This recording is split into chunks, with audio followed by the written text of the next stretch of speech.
Euh, je sais que la formation a débuté depuis plus de 3 jours. Aujourd'hui, nous allons aborder le troisième module de notre formation. Il s'agit de module qui concerne la gestion, je m'excuse, la mise en œuvre et la gestion, évaluation des projets.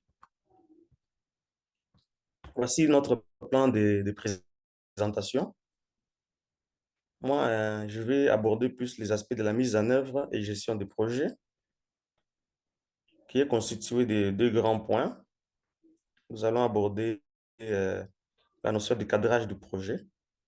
Deuxièmement, nous allons aborder quelques éléments du cycle de gestion du projet, notamment la planification des activités, le lancement du projet, l'exécution des activités des activités avec une gestion axée sur les résultats, la gare, et puis enfin la clôture du projet. Le deuxième point sera abordé par le professeur Nadine, c'est l'évaluation du projet. Nous avons devant nous les cycles de la gestion du projet. On appelle aussi cycle de vie du projet. Je ne sais pas dans la salle, si quelqu'un peut nous dire, ou deux ou trois personnes, à quel niveau nous sommes, après les étapes que nous avons passées sur les analyses de contexte, les cadres logiques, à quel niveau du cycle du projet nous pouvons nous situer à ce jour? C'est pas dans la salle, si quelqu'un peut nous dire cela. Comme ça, nous savons nous situer à quel niveau du cycle du projet nous sommes.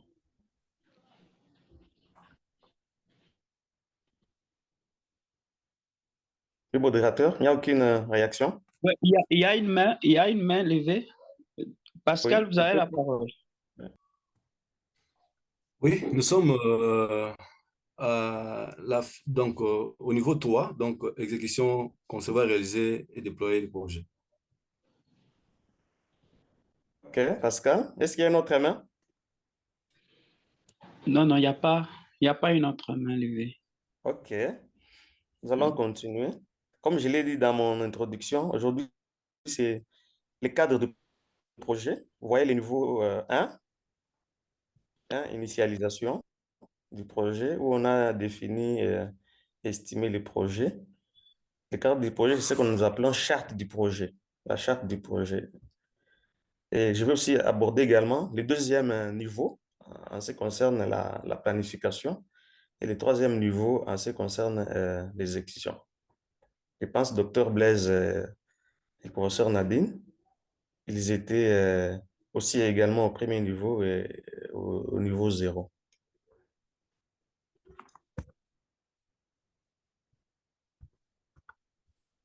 En ce qui concerne le cadrage du projet, c'est un concept souvent utilisé dans la mise en œuvre d'un projet.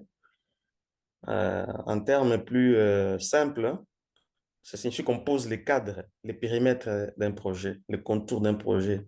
On limite les projets, ce sont les limites d'une démarche d'un projet.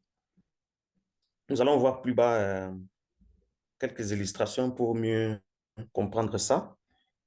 Il constitue ainsi une façon opérante de partager et de faire partager à toutes les parties prenantes d'un projet la même compréhension d'un problème, ses objectifs et les moyens loués à sa résolution, les limites de la démarche du projet.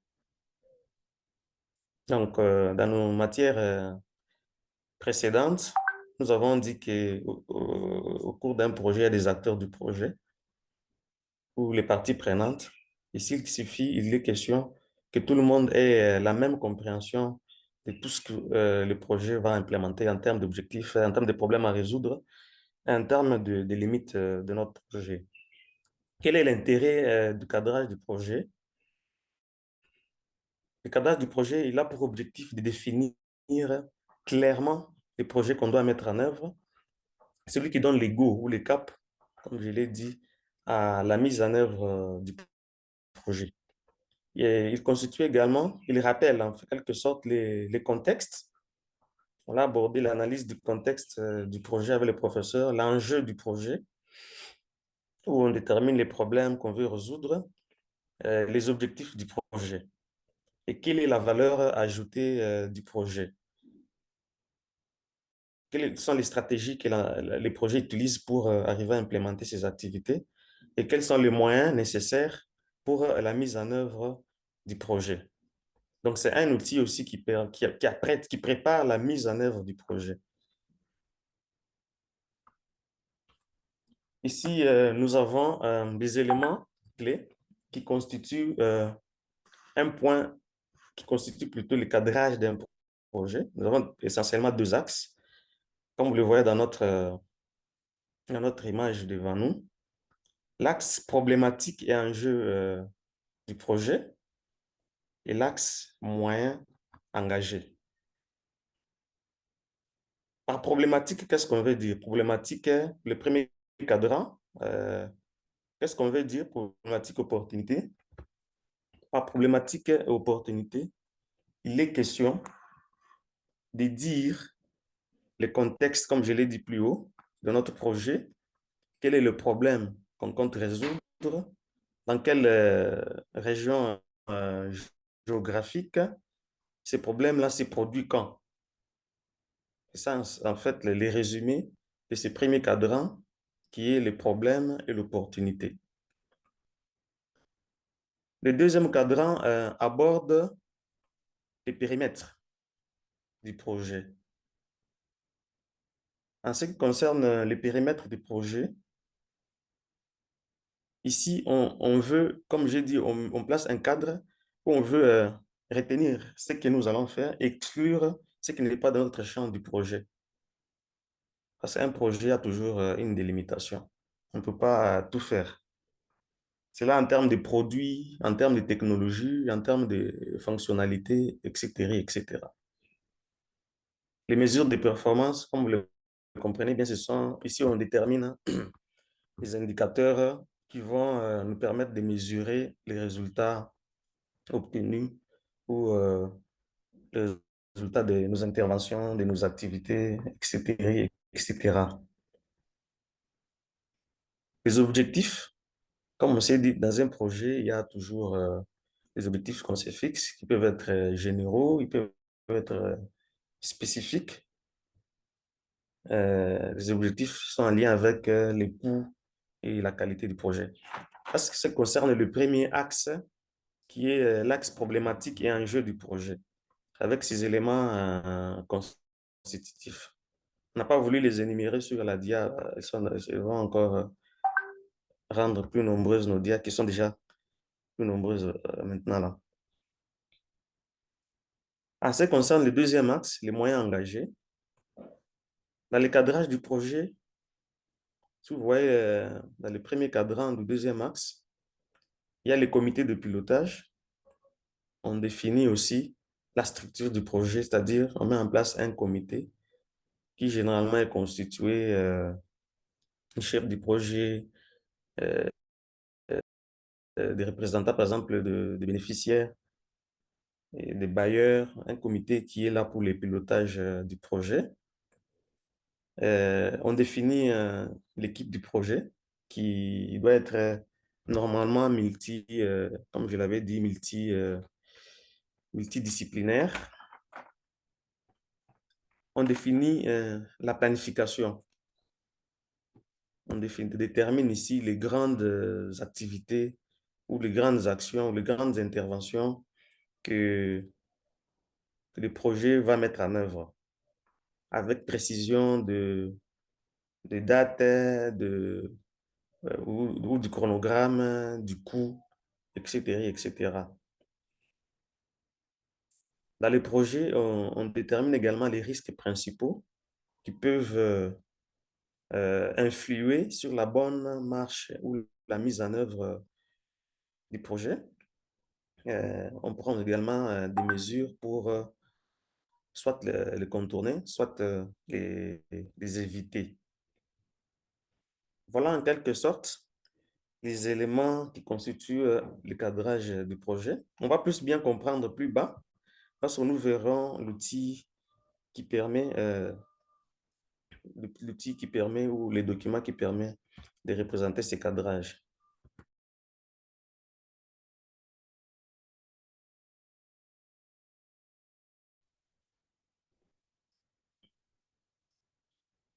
Ici, on énumère quelques illustrations d'un mauvais cadrage ou d'un cadrage insuffisant. Lorsqu'on a mal défini les problèmes à l'origine de la démarche du projet, cela sous-entend que ça va se manifester par un risque fort d'élaborer des solutions inappropriées. Donc, lorsque le problème dès le départ est mal défini, et vous comprenez aussi que la fin sera aussi pas reluisante.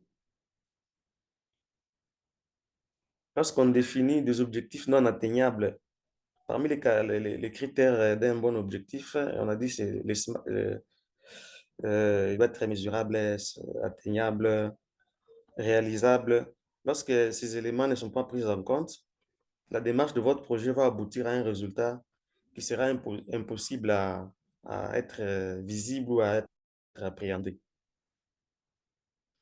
La mauvaise définition des paramètres du projet va engendrer des efforts inutiles, une implication insuffisante de certaines parties prenantes clés, de certaines ressources pourtant clés, pas d'engagement réciproque entre les acteurs. Ça va, lorsque, par exemple, la communauté qui est bénéficiaire n'est pas engagée, donc il faut s'attendre à un échec.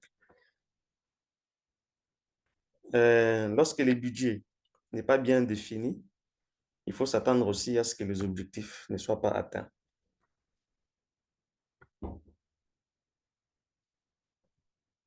La démarche du cadrage du projet. Le cadrage du projet est principalement réalisé par des entretiens ou l'animation d'un atelier. Donc, pour mûrir la réflexion sur les besoins en interne, identifier les actions clés à mettre en œuvre et les besoins à plus long terme. Donc, pour arriver à confectionner ces démarches du projet, ça doit faire l'objet des entretiens, de l'animation dans un atelier pour définir les contextes, les enjeux et tout ce qui va suivre. Comme je l'ai dit tout haut, il existe un document qui nous permet de matérialiser ces cadrages. C'est la note de cadrage. Quand on appelle, il y a plusieurs dénominations, hein, selon les auteurs. Certains l'appellent fiche du projet, d'autres l'appellent charte du projet, et d'autres l'appellent note de lancement du projet. Cet outil constitue la carte d'identité du projet. Donc, il formalise l'acte de naissance d'un projet et décrit les données structurantes.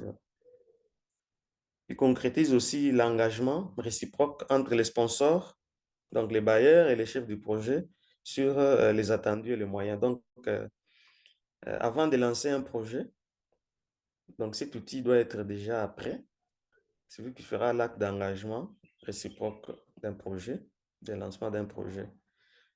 La note de projet est rédigée par les chefs du projet dès le lancement.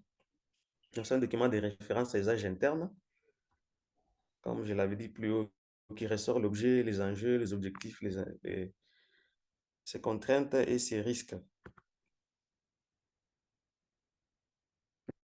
De quoi est composée la note du projet? L'origine du projet. Dans la note du projet, on doit trouver dans cette note-là du projet l'origine du projet, les enjeux et la demande de la démarche ou d'un client. On doit retrouver aussi, un deuxième élément, c'est les études antérieures, les expériences analogues, des documents des projets antérieurs qui expliquent l'expérience que vous voulez implémenter. Cette note aussi ressort l'objectif, je l'ai déjà dit. Il y a un certain nombre de livrables du projet qu'on attend. Je peux citer par exemple un plan de suivi et évaluation, un plan des ressources humaines, un plan logistique, Ce sont des livrables attendus souvent par les bailleurs. Il doit clairement définir les livrables du projet qu'on veut mettre en œuvre. Il doit ressortir aussi l'objectif du projet. Ici, nous avons l'objectif du projet en termes de coût, de performance et du délai du projet. La note de cadrage ou la note de lancement doit ressortir les parties prenantes du projet. Les parties prenantes du projet, il doit ressortir les contraintes. Déjà, imaginez les contraintes qui peuvent subvenir ou les risques dans la mise en œuvre du projet. Par là, on entend les normes, les règlements, les brevets, les pénalités d'État, etc. Et puis, l'évaluation des principaux risques. Ici, nous avons un modèle. Bon, ici, nous avons un modèle. On a pris un modèle d'EasyWay. Dans ces modèles, vous voyez bien, il y a différentes rubriques. La première rubrique, on détermine le nom du projet. Je prends l'exemple EasyWay. On détermine la date du lancement. Nous avons déjà élaboré notre projet, les cadres du projet. Nous avons élaboré tout ce qui concerne les enjeux, les contextes. Nous avons confectionné un budget. Dans la note du projet ou la note de lancement ou la charte du projet ou une autre dénomination, il y a d'abord la partie identification du projet où nous ressortons les noms du projet, où nous ressortons la date du lancement du projet, qui peut être par exemple janvier 2024, où nous ressortons les sponsors désignés par le projet. Les sponsors désignés, ça peut être par exemple un financement à l'Union européenne et les responsables du projet. Dans cette note de lancement, nous allons définir dans la première rubrique les enjeux du projet, où nous allons ressortir les contextes, nous allons ressortir les problèmes qu'on veut résoudre. Nous allons en fait définir la justification de notre projet. Dans le deuxième cadran, ce sont les objectifs. L'objectif, nous allons définir également nos objectifs en tenant compte du coût, du temps et des ressources disponibles. L'impact du projet, quelle sera la valeur ajoutée du projet par rapport à la communauté dont on veut servir. Le planning du projet, ici on liste les activités, on donne en quelque sorte les plans de travail de notre projet en listant les activités, les tâches, on définit le chronogramme et même on peut ressortir les budgets. La gouvernance du projet, comme je l'ai dit, on a défini une structure de gouvernance qui est l'équipe de pilotage qui sera chapeauté. On détermine celui qui va chapeauter l'équipe de pilotage du projet. On détermine les instances opérationnelles de qui est constitué les équipes. C'est en quelque sorte ce modèle qui va nous permettre de lancer la mise en œuvre. C'est en fait ces documents plutôt qui vont nous permettre de lancer la mise en œuvre du projet qu'on veut implémenter.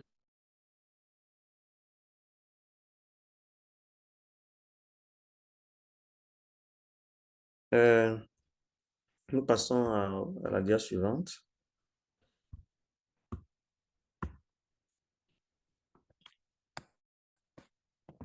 Comme nous l'avons dit, l'outil principal ici, c'est la note du projet. Cet outil peut aussi être alimenté par plusieurs outils.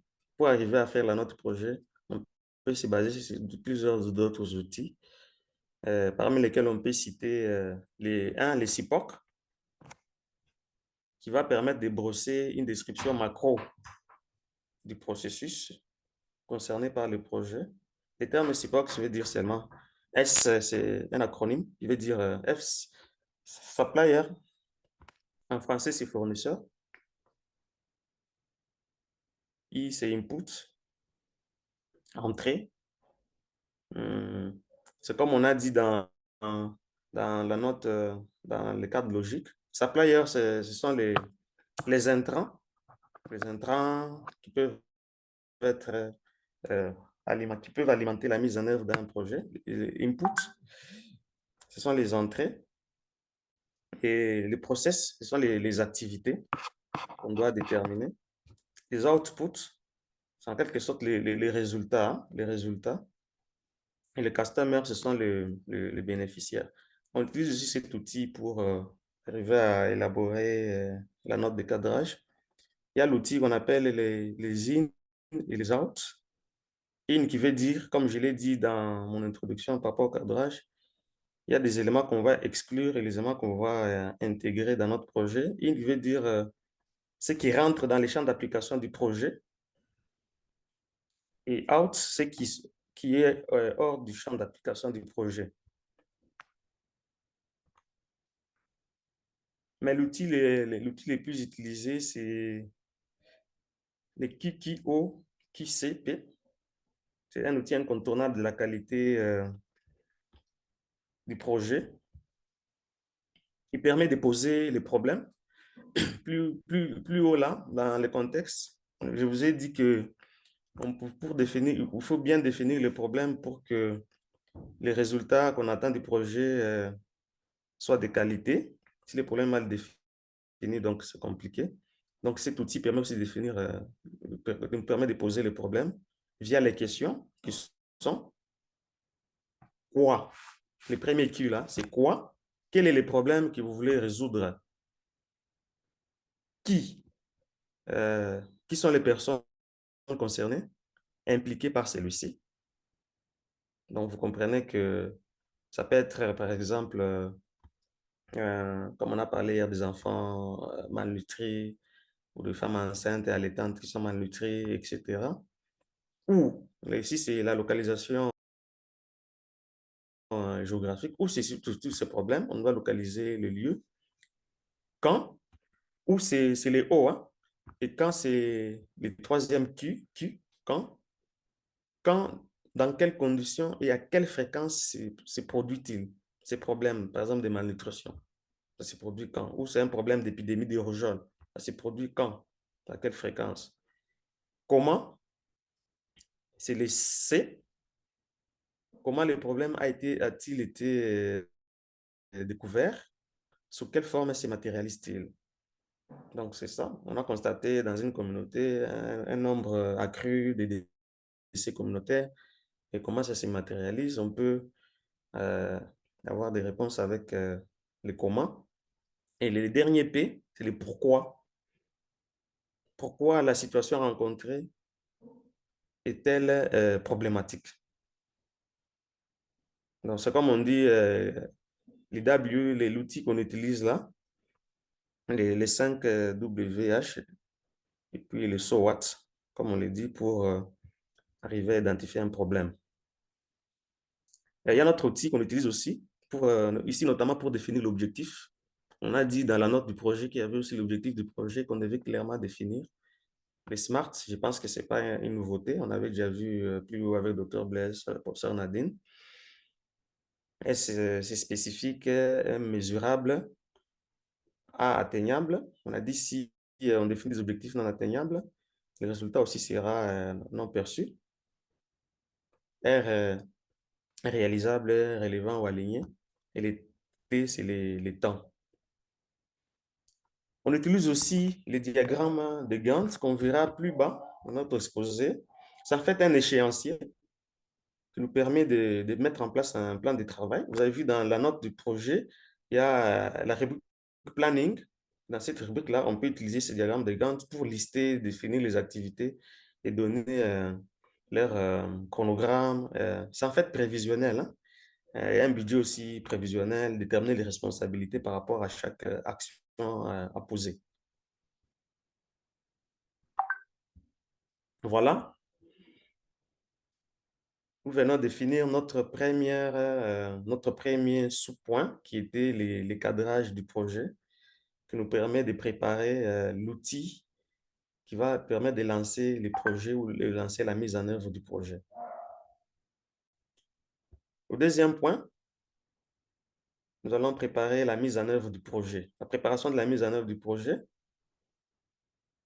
la planification des activités et au finish, le lancement des activités. Il faut dire que les différentes étapes du cycle du projet, euh, certains ne se suivent pas, ils n'attendent pas que l'autre soit réalisé pour... Il y a d'autres étapes qui peuvent être réalisées concomitamment, hein.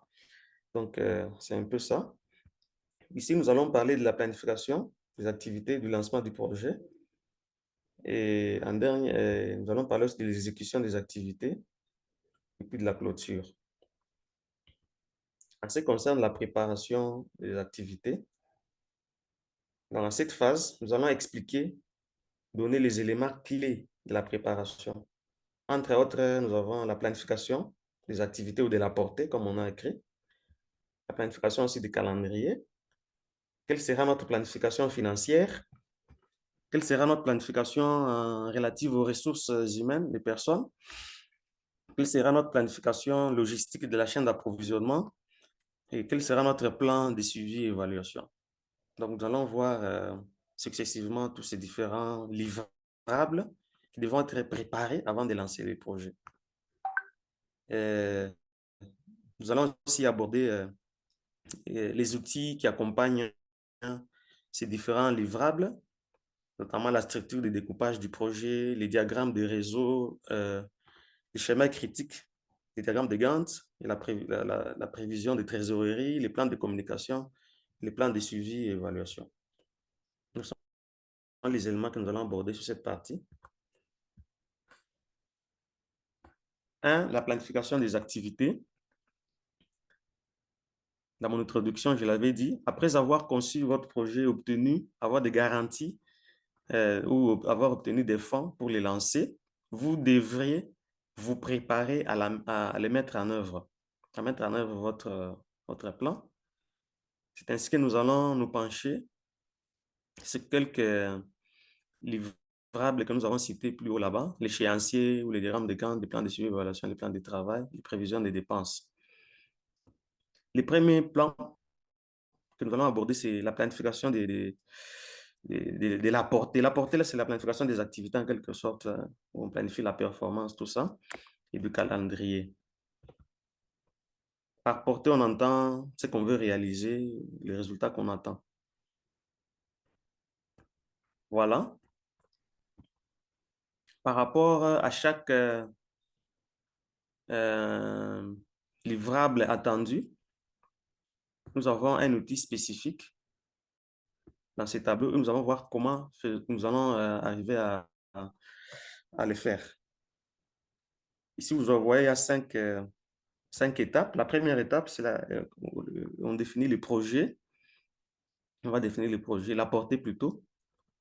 Ici, on va déterminer toutes les activités que le projet comportera. L'outil qu'on utilisera, c'est la structure de découpage. Nous allons voir des exemples plus bas pour une meilleure compréhension. Deuxièmement,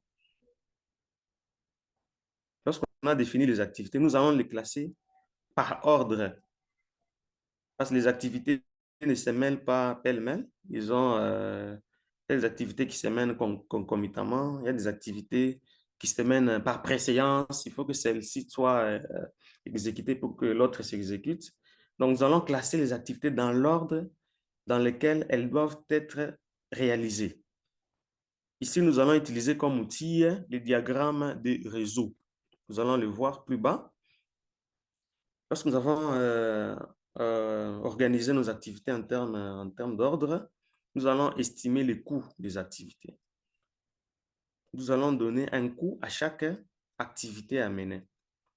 Déterminer l'argent, les personnes et les équipements dont vous disposez. Donc, ici, il ne suffit pas seulement de déterminer les coûts des activités, il suffit aussi de déterminer les coûts du travail indirect en ce qui concerne les ressources humaines. Nous aurons besoin d'autant d'argent pour, par exemple, les recrutements, pour les salaires, pour les soins, etc., etc. Lorsqu'on a déterminé les coûts de chaque activité pour le travail direct et indirect, nous allons aller à la durée. estimation de la durée. Ici, il faut spécifier que les coûts et la durée marchent de pair, hein. Donc, la durée des activités, déterminer combien de temps prendra chaque activité. Nous allons voir l'outil, comme outil là, il y a les chemins critiques. Nous allons aller voir ce que signifient les chemins critiques. Et puis 5, élaborer l'échéancier. L'échéancier, c'est en quelque sorte élaborer les plans de travail. Les plans de travail contient la liste d'activités et même les tâches, les responsables par rapport à chaque activité ou à chaque tâche. Il comprend aussi les chronogrammes, comme indique les mots échéanciers. Donc là, c'est le diagramme de Grant qui va nous permettre d'élaborer cet échéancier ou ces chronogrammes de mise en œuvre des activités.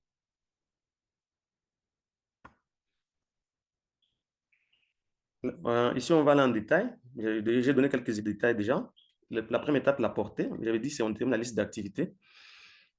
Ici, le but est de produire la liste de toutes les activités qui doivent être réalisées.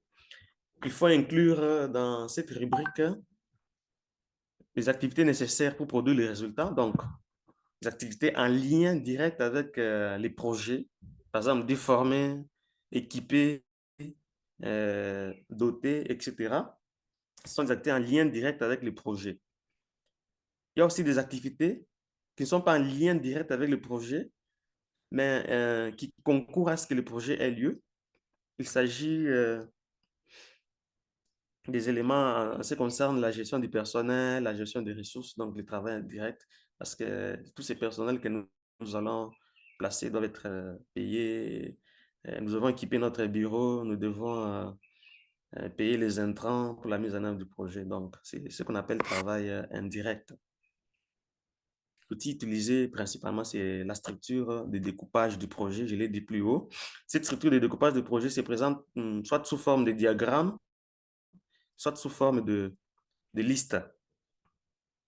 Ici, nous allons voir quelques détails. Ici, nous avons une structure de découpage sous forme de liste.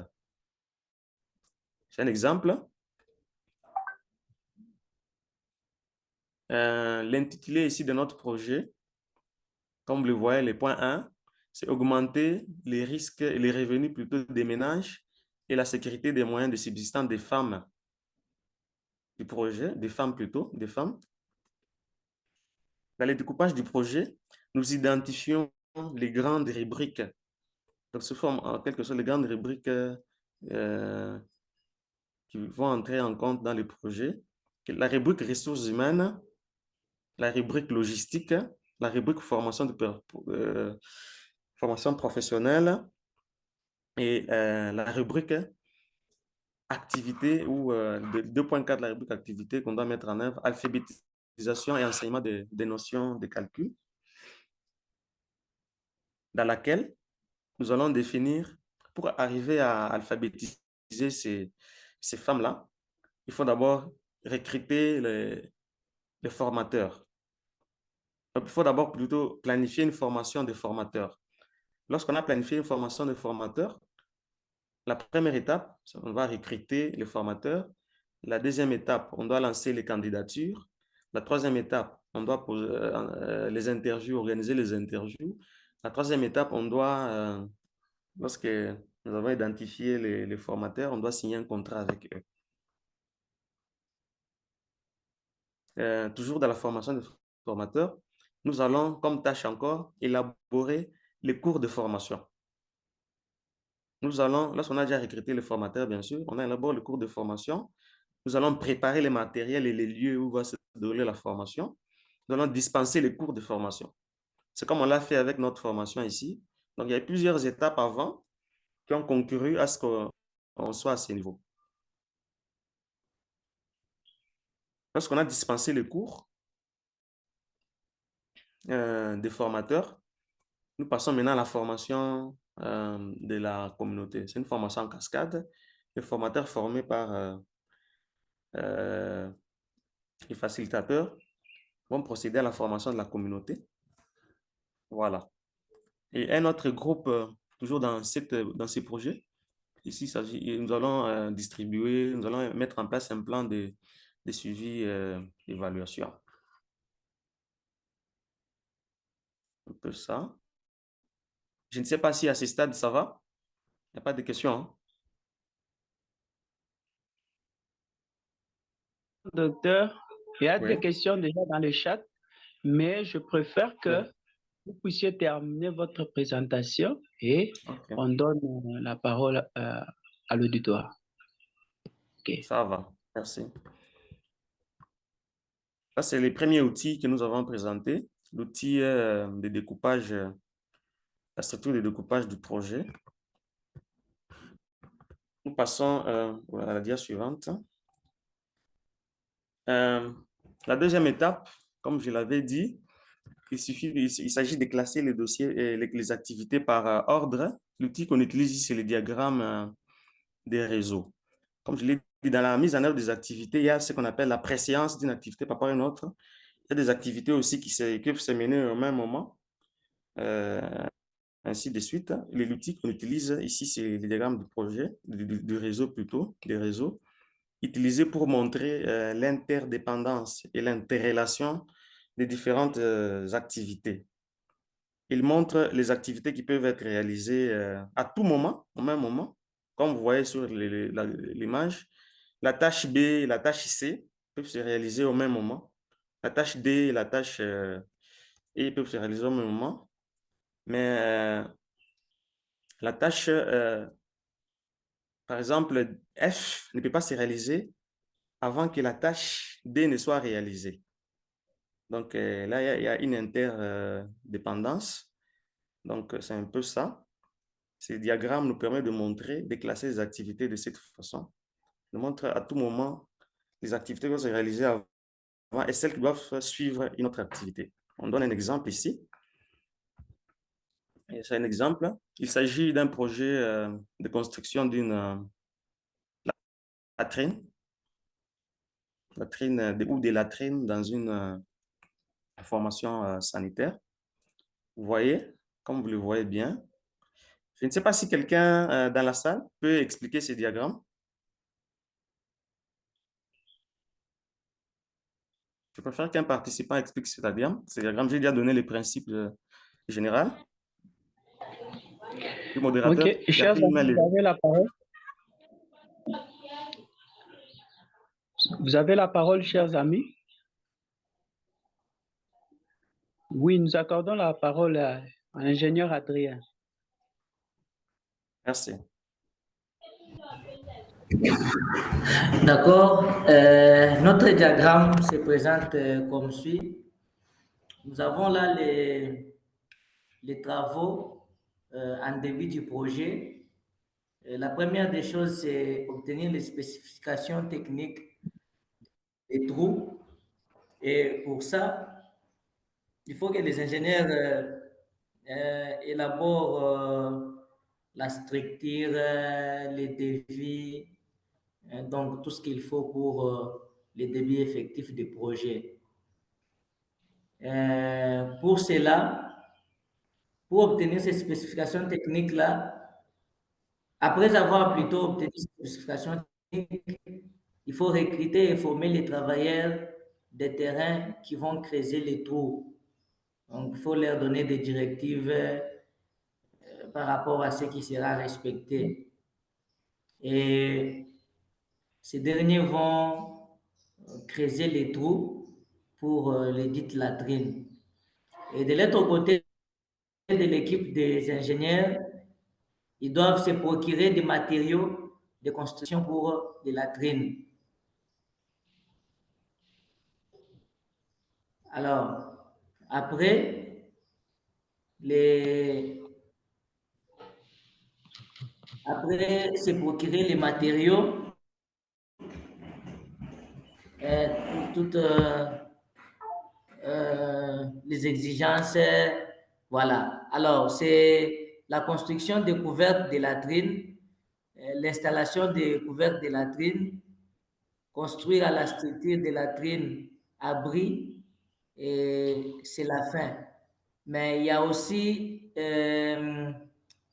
l'étape que nous avons eu à sauter ici, c'est procurer des matériaux pour les couvercles de latrines. Bon, je crois que c'est ça, hein. Et voilà, après la construction de la trine, c'est la fin du projet. OK. Je pense que c'est plus clair pour paraphraser Adrien. Donc ici, vous comprenez que l'équipe du projet doit atteindre les spécifications techniques avant de commencer les achats ou les formations. C'est la première étape, hein. Les spécifications techniques, hein, ils doivent attendre. Lorsque les ingénieurs ont donné les spécifications techniques, c'est là que on peut en même temps recruter et former. Vous voyez, on peut en même temps se procurer des différents matériaux de construction. On peut en même temps aussi se procurer des matériels de couvercle de la terre. Donc, lorsqu'on a recruté et formé, on creuse les trous. Pour creuser les trous, il faut former. Donc, vous voyez cette interdépendance. Et pour creuser les trous, il faut d'abord il faut avoir tous les matériaux possibles pour arriver à creuser les trous. Et pour arriver à la construction, au finish de la crème, il y a toute une suite logique. Et c'est cette suite logique et fonction aussi du temps que ça va prendre, fonction du coût que chaque tâche ou chaque activité doit prendre. Je pense que c'est un peu ça pour expliquer un peu ces diagrammes ici. Nous passons à notre diagramme. Voilà. Merci. Ici, c'est les détails par rapport à la troisième étape. Nous devons estimer les coûts des activités. Euh, Ici, il n'y a pas d'outil spécifique pour estimer les coûts des activités. Ce qu'on nous demande toujours avant d'estimer les coûts des activités, il faut tenir compte aussi du temps que ces activités vont prendre. Une activité qui doit prendre, par exemple, 10 jours, nécessitera plus de ressources qu'une activité qui prendra 5 jours. Donc, il est important d'estimer les ressources dont vous disposez avant d'estimer combien de temps une tâche pourrait prendre. Par exemple, on donne un exemple ici. Creuser un trou pourrait prendre 3 jours à une personne, une seule personne. Mais si c'est deux personnes, si nous ajoutons deux personnes, la durée sera réduite, peut-être pas des moitiés, elle sera réduite peut-être à 2 jours. Au lieu de 3 jours, on va creuser le trou pendant 2 jours. Mais si au contraire, nous prenons une pelleteuse mécanique, la durée sera peut-être de 2 heures. Vous comprenez que l'estimation de coût d'activité sera fonction aussi du temps qu'il prendra et des ressources qu'on met en place pour la quatrième étape. Comment on va estimer la durée des activités? Vous avez vu qu'il y a un lien entre coût et durée. Coût et durée. Une fois que vous savez quelles ressources vous possédez, vous savez par exemple quelles ressources financières que vous avez, quelles ressources même matérielles aussi que vous avez, vous pouvez estimer le temps nécessaire pour chaque tâche et l'ajouter au diagramme des réseaux. Comme nous l'avons vu dans les diagrammes des réseaux, euh, chaque activité ou chaque tâche qu'on doit mener pour arriver à la fin nécessite bien une durée. Donc, cela doit être corrélé aussi avec les ressources disponibles, soit en termes d'argent, soit en termes de ressources matérielles. C'est ainsi que pour estimer la durée des activités, nous allons utiliser l'outil l'outil qu'on appelle les schémas critiques. Cet outil fait référence au plus petit nombre de jours dont vous disposez pour achever un projet ou une activité.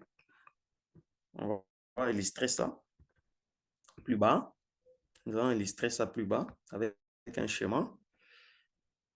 Donc, cet outil, pour établir votre schéma critique, vous totalisez le nombre de jours nécessaires pour chaque voie, comme on a vu dans les diagrammes des réseaux. Le nombre nécessaire, par exemple, pour recruter, c'est combien de jours? Pour créer, c'est combien de jours? Pour chaque voie ou chaque tâche, du début jusqu'à la fin, dans votre diagramme de réseau. Le plus long chemin est appelé le chemin critique. Le chemin critique, donc, c'est le temps le plus court qu'on peut utiliser pour arriver à la fin de notre projet, mais c'est aussi le plus long chemin qu'on doit utiliser, qui va déterminer le temps qui prendra le projet jusqu'à la fin de l'activité.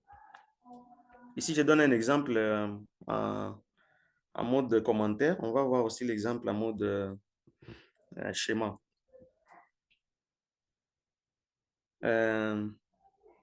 Par exemple, ici, il y a un scénario à la page suivante.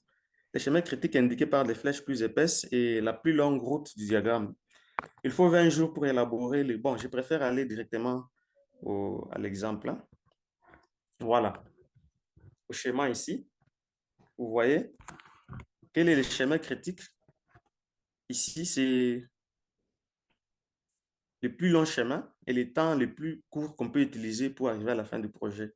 Vous voyez sur cet exercice, cette dia ici, on crée les cours. Pour créer un cours, c'est la suite du diagramme de réseau qu'on a vu plus haut. Pour créer un cours, ça va prendre combien de temps? On estime que ça va prendre 20 jours.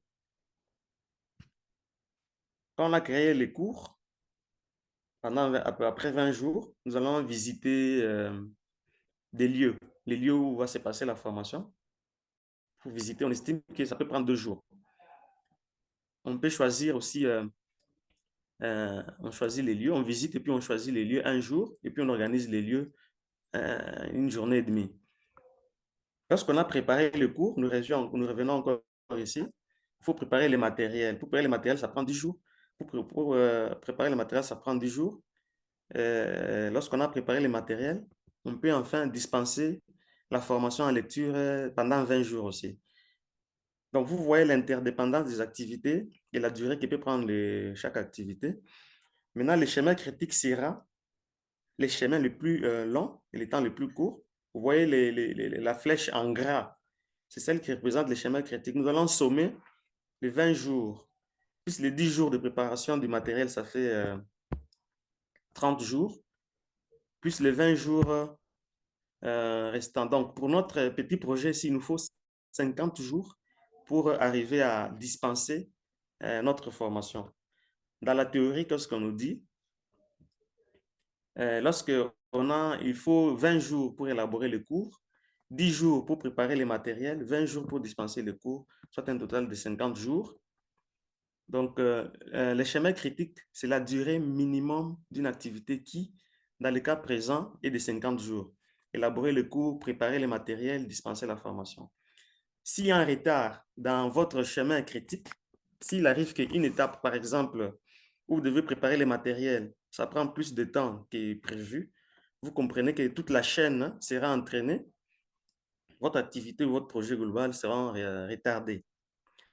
Il faut également s'assurer que le schéma critique est moins long que la durée totale approuvée par votre projet.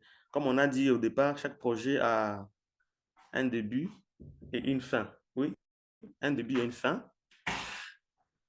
Un début et une fin. Si la durée estimée de votre schéma critique est plus longue que la durée permise par votre projet, vous devez supprimer certaines activités ou ajouter des ressources supplémentaires pour accélérer les activités. Je pense que c'est un peu ça. Le schéma critique, c'était un peu plus long, qui nous permet d'estimer la durée des activités. C'est un outil très important. S'il est mal manipulé, donc le projet risque de prendre du retard ou va demander un coût supplémentaire. Nous sommes toujours dans la planification des activités de calendrier. La dernière étape, c'est l'échéancier, élaborer l'échéancier. Nous avons dit c'est le diagramme de Gantt, qui est l'outil qui permet d'élaborer l'échéancier. Ce diagramme de Gantt permet l'exécution du projet dans les délais prévus, permet de veiller au déroulement des activités dans le bon ordre. Il permet de planifier aussi autour des événements clés, comme la saison des pluies, etc., etc. Il permet aussi de prévoir votre budget, votre flux de trésorerie, vos prévisions de dépenses et vos plans du personnel. L'échéancier est un bon outil de contrôle pour vérifier si le projet est en bonne voie. Donc, de façon synthétique, ici, le diagramme de Gantt, c'est en quelque sorte un plan de travail qui comprend la liste des activités, qui comprend les chronogrammes, qui comprend les responsables par rapport à chaque activité, qui comprend aussi le budget. C'est un peu ça, le diagramme. Ici, il s'agit de l'exemple. Il existe aussi des diagrammes de Gantt plus complexes, hein. Pour un projet, par exemple, de 3 mois à 6 mois, les diagrammes de Gantt sera plus simplifié. Il peut être, comme vous voyez l'image, déterminé en semaines, S1, S2, S3. Pour un projet plus grand, le diagramme de Gantt peut être exprimé aussi en mois, comme vous voyez dans l'image ici. Il faut noter aussi, je reviens, les diagrammes de Gantt, quand nous planifions nos activités, tenir compte aussi des événements qui peuvent survenir, des congés que les staffs peuvent prendre pour que pendant cette période, il y ait moins d'activités. La planification financière, je l'ai déjà abordé un peu plus haut. Dans notre planification financière, on doit déterminer quelles sont nos provisions budgétaires, quel est notre plan de trésorerie, l'argent qui va sortir par mois, etc., etc. Cela nous permet d'élaborer un rapport financier qu'on doit donner selon une période à notre donateur. Ici, c'est un modèle de plan de trésorerie. Je ne vais pas m'attarder dessus. En dehors de planification des activités et du calendrier, il y a aussi des plans, autres plans relatifs aux personnes. C'est les plans de communication. Il faut qu'il y ait un plan de communication au sein du projet. Comment est-ce que les gens vont communiquer? Ce sera soit par des réunions, comme intention de communiquer, pour donner l'information. Qui doit communiquer? Les destinataires de la communication. Qui communique? Par exemple, ici, c'est le chef de projet. Comment on doit communiquer? Par les emails, les rapports, les plans actualisés en pièce jointe. Et ça peut être à quelle fréquence? On peut déterminer, peut être hebdomadaire. La communication aussi, dans le plan de communication, on déterminera comment on va lancer les projets, qui va lancer les projets, le chef du projet, comment il va lancer les projets, par une annonce dans un journal local, par des affiches, par un atelier, et c'est à quel rythme une fois. En dehors du plan de communication, il y a les plans de recrutement. Ça doit être parmi les documents qui préparent la mise en œuvre du projet, où on élabore les job description des staffs que nous voulons avoir. En tenant compte de leurs compétences et expériences, on doit mettre en place un modèle de plan de travail personnel, hein, pour permettre de bien suivre les différents agents. Nous devons avoir aussi un plan de la chaîne d'approvisionnement, un plan de la gestion des ressources de façon matérielle, notamment ce qu'on appelle les plans logistiques. Parce que si ces plans n'est pas là, on risque d'enregistrer un retard dans la mise en œuvre des activités du projet. Cela va empiéter sur les temps, etc., etc. Les plans de suivi et évaluation doivent être là aussi. Ces plans doivent être axés sur la gestion, axée sur les résultats. Ces plans nous permettent de suivre l'évolution des indicateurs, nous permettent de dire que les projets évoluent bien, nous permettent aussi de dire qu'il faut recadrer ou il faut carrément arrêter les projets. Ici, nous avons un modèle de plan. On l'a vu hier avec les cadres logiques. Ça nous permet d'évaluer les résultats 1, résultat 2, les effets et les impacts. Ce plan est composé de l'énoncé, de l'indicateur qu'on veut contrôler, de la source des données et méthode de collecte des données, qui collecte les données, comment on va les collecter, qui vérifie les données et à quelle fréquence on doit les collecter. Donc, c'est un peu ça. Donc, s'il y a des questions plus tard, on pourra y répondre. Ici, je vais un peu insister sur la gestion axée sur les résultats, qui est différente de la gestion classique dans les temps. Vous voyez notre schéma. Dans la gestion classique on s'est limité juste de la réalisation. Donc, on met en place les intrants, les ressources, on met les activités et on s'est limité à la réalisation, on ne voyait pas les effets. Par exemple, lorsqu'on a formé, on a formé 50 personnes en gestion des soins de santé primaire, en management des soins de santé primaire. Juste ça, c'était ça. Mais avec la gestion axée sur les résultats, on va un peu plus loin, où on cherche à voir quel est l'apport de cette formation. Vous voyez, on va chercher l'impact et l'effet attendu. Et cette formation a amené des changements souhaités. Il faut retenir que les résultats sont à 3 niveaux. Résultats immédiats, résultats à moyen terme et les résultats à long terme, qui sont les effets. Ça, c'est juste un exemple de la gestion axée sur les résultats. Comme ressource, ici, pour intrant, on a formé. Lorsqu'on a formé, on s'attend à quoi? À l'impact, c'est qu'il y ait réduction de la mortalité.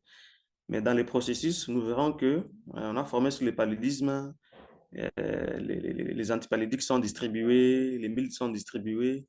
Les enfants, dans les effets, les enfants utilisent la milde, les ménages possèdent la milde et au finish, la morbidité, la mortalité du paludisme est diminuée.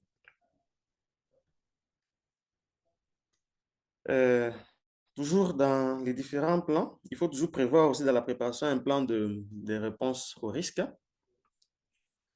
un plan aussi pour les réactions des bénéficiaires. Nous avons parlé ces jours-là de la redevabilité ascendante. Nous devons mettre en place des mécanismes où les bénéficiaires exprimeront leur déshydratat, comme on dit, la gestion des plaintes des bénéficiaires. C'est là une boîte à suggestions, un service de dépôt des plaintes. Cela nous permettra de voir comment notre projet évolue et s'il faut le recadrer, oui ou non. Vous comprenez qu'il y a toute une litanie de livrables qu'on venait de citer. Lorsqu'on a organisé ces livrables, nous avons les cadres logiques, nous avons les budgets, nous avons les plans de travail, nous avons les registres des risques, nous avons les rôles et responsabilités sont déterminés, les prévisions, les plans de logistique et les plans de suivi et évaluation. À ce moment, nous pouvons lancer les projets. Pour lancer les projets, on demande généralement de déterminer la date de lancement à toutes les parties prenantes. Sauf si la nature du projet est telle qu'une annonce formelle risquerait est un risque pour les personnels, comme dans des zones insécues. Peut-être il peut arriver qu'on se réserve de lancer les projets d'une façon fracassante. Les lancements doivent être annoncés de différentes façons. On peut pas placer les annonces dans les radios, on peut organiser des réunions ou on peut organiser une cérémonie de lancement. Voilà. Vous comprenez qu'on est déjà à notre deuxième point, la mise en œuvre et les suivis. On va y aller un peu plus rapidement. Nous avons préparé la mise en œuvre avec tous les éléments que nous venons de citer plus haut. Maintenant, nous sommes dans la phase de l'exécution ou la mise en œuvre en jaune. Dans l'exécution, la mise en œuvre, ici, c'est beaucoup plus le rôle du responsable du projet qui doit gérer la triple contrainte ou le triangle d'or de la gestion d'un projet, qui doit gérer les risques. Il a l'obligation aussi de gérer les parties prenantes. Le triangle d'or ici, on en avait déjà parlé. Donc, si un élément de ce triangle est directement les autres éléments de ce triangle, on va voir un exemple plus bas.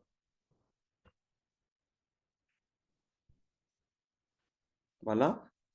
Les temps, on l'avait dit, les temps, on va suivre avec les diagrammes des Grant. Parmi les éléments du triangle aussi quand on parle de la portée, ce sont les indicateurs. L'organisation peut mettre en place, pour suivre les indicateurs avec les plans de suivi et évaluation, peut mettre en place un tableau de bord ou un programme logiciel, un tableur qui va permettre de mieux suivre la performance des indicateurs. Par exemple, dans d'autres programmes, on utilise les PIT, comme je l'ai donné comme exemple, les Performance Indicator Tracking Table. Donc, ce sont des outils qui nous permettent de suivre les indicateurs. Et pour les coûts, ici, juste un rapport financier à un rythme qu'on voudra. Voilà, c'est un modèle de rapport. L'établissement d'un rapport financier, c'est une forme de redevabilité aussi au bailleur. Donc, dans l'exemple ici, vous voyez dans les schémas, si un élément du triangle est empiété, comme ici, vous voyez les coûts, il y a un surcoût, ça a un impact sur la performance et sur les délais. On n'arrive pas à respecter ces éléments-là. Les surcoûts et les retards, vous voyez ici, dans la deuxième image, il y a les surcoûts et les retards sur les délais. Donc, vous comprenez que notre projet aura du mal à atteindre ses performances. Toujours dans la gestion, le responsable du projet va aborder les éléments aussi en lien avec les risques. Il y a les risques de plusieurs ordres. Ces risques ont un impact sur notre projet. Ce sont des événements qui ne sont pas planifiés, incertains. Et l'outil qu'on utilise ici, c'est les registres des risques. C'est le registre qui permet de surveiller les risques.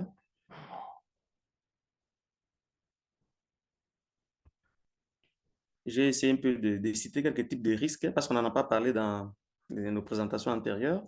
Il y a les risques d'ordre financier, les risques humains, les manques de compétences, par exemple, l'absentéisme, les risques temporels, les risques techniques, les pannes, les matériels, les risques juridiques, lorsqu'on n'avait pas légalisé votre institution, les risques environnementaux, les risques organisationnels. Mais comment nous, dans la gestion du projet, nous allons s'y prendre pour soit contourner les risques ou gérer ces risques? Il y a 4 stratégies. L'évitement du risque. Il y a des risques qu'on évite carrément. Par exemple, lorsque vous voulez implémenter votre projet dans une zone avec forte insécurité, si les risques grands pouvaient carrément éviter. Il y a ce qu'on appelle aussi transfert des risques. Nous voyons ici, on transfère un risque à une autre organisation. La police, ici, on a donné un exemple. La police d'assurance transfère les risques à la compagnie d'assurance. Lorsqu'il y a un accident, ce n'est pas l'organisation qui prend en charge tous les frais. Lorsque vous êtes déjà assuré, vous pouvez assurer ça à la compagnie d'assurance comme la SONAS. Dans certaines situations, on peut accepter d'atténuer les risques, agir pour réduire la probabilité ou l'impact du risque potentiel. Par exemple, pour éviter les vols, on peut augmenter les systèmes de sécurité de votre bâtiment. Il y a des moments aussi où on accepte les risques. Ici, on considère qu'on n'a aucune influence sur les risques. C'est le cas, par exemple, des conditions climatiques, la pluie. La pluie, c'est un risque, mais il faudra s'y conformer pour évoluer avec. Quand je cite la pluie, c'est pour le projet agricole. La pluie, c'est vraiment un atout et en même temps un risque. Si, par exemple, les délais, les temps agricoles, les cycles agricoles n'est pas respecté, on va voir comment s'y conformer. Les risques peuvent devenir un problème. On gère les problèmes au sein les responsables à l'obligation aussi de gérer les problèmes qui surgissent au sein dans la mise en œuvre du projet. Ici, il y a l'adaptation et apprendre et adapter. Nous devons tirer des leçons dans la mise en œuvre. Chaque fois que nous évoluons, nous devons tirer des leçons de notre mise en œuvre du projet pour soit l'adapter, soit l'arrêter, etc. Les responsables du projet ont l'obligation aussi de gérer les personnes. D'ailleurs, c'est la gestion la plus difficile, même la gestion financière. Donc, il doit développer un mécanisme de leadership pour bien assurer la gestion des personnes, des personnels. Comme je l'ai dit, dans la redevabilité, nous devons tenir compte des observations des bénéficiaires à la mise en œuvre du projet. Les plaintes, nous devons les traiter, nous devons les analyser et donner des réponses à ces plaintes. Et puis, nous devons veiller dans la gestion toujours à la tenue des rapports, des registres et veiller beaucoup plus aussi à la communication. Donc, quand la communication est mauvaise, elle est source de conflits dans les projets. Voilà les éléments en rapport avec la clôture du projet. Il y a la clôture administrative, la clôture financière, la clôture contractuelle. Il y a les éléments par rapport à la durabilité. Ici, on doit s'assurer que notre projet sera pérennisé ou s'assurer que la population s'est appropriée ou transférée ce que nous faisons à une organisation locale. L'évaluation du projet, l'évaluation finale du projet, les rapports du projet. Nous devons élaborer un rapport final du projet et puis nous devons tirer des leçons par rapport à l'expérience et la mise en œuvre du projet. Comme on a toujours dit, le projet a un début et une fin.